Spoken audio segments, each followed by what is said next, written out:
Today, I want to share with you the top 5 leadership characteristics, the leadership traits that I see the best performing leaders with the best performing teams who really feel like they're in flow, who really feel like, their team is kicking ass, their business is kicking ass. I want to share with you the 5 traits that I see those people demonstrating so that you can listen in, see which ones you're doing already, because I'm sure there are a few, and also listen for where there might be an area for you to work on and improve. So let's dive in.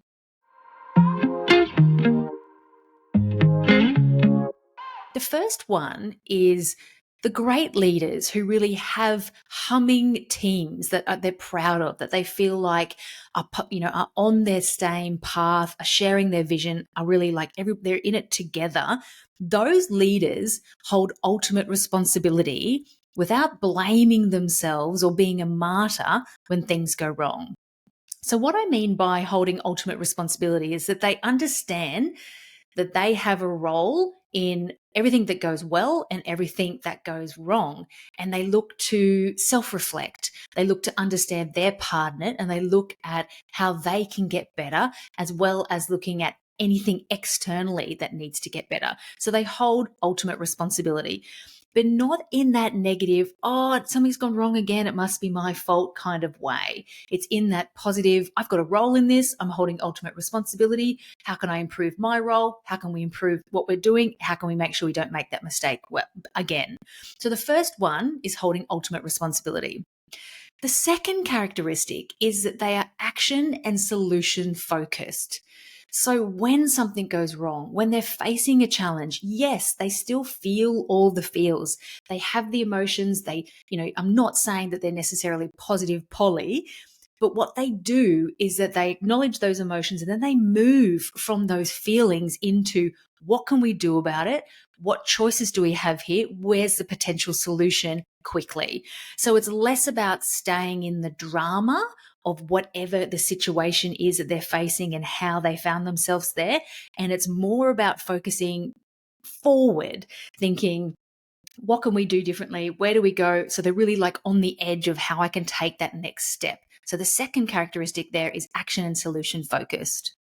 The third characteristic is that they are not perfect and they're not striving for perfection. They're not trying to be perfect themselves. They're not sitting there and not moving forward on something until it's 100% done. And they don't expect their team to be perfect. They know that, near enough is often good enough. 80% is enough to keep going and moving forward. They know that their team are humans. They know that humans make mistakes. They know that they can't expect 100% perfect performance from themselves, from their teams, from their systems, from all the things all the times.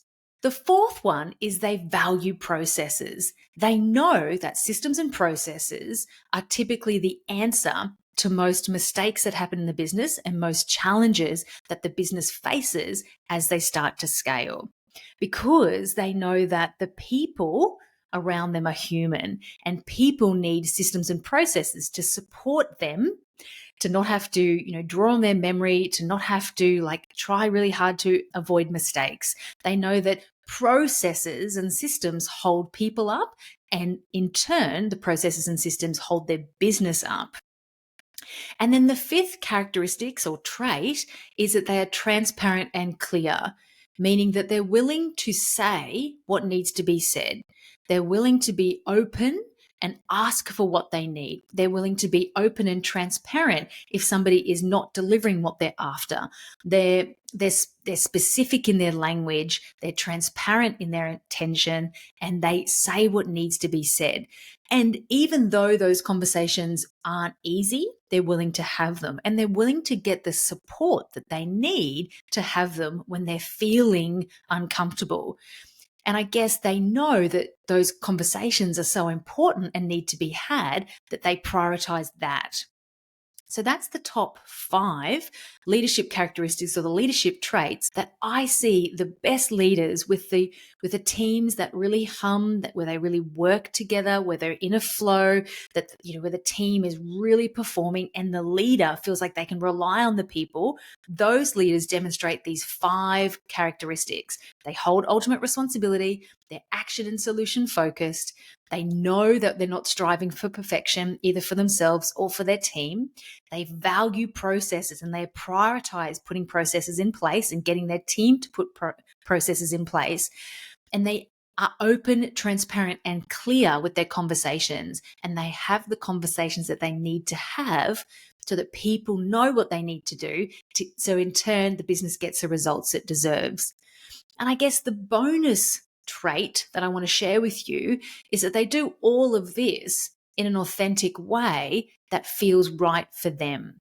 So they're not trying to be someone else. They're working out how to do all these things in a way that they're proud of, that makes them feel good and makes them walk away and think, yeah, I handled that conversation well. I'm proud that we've got those processes in place.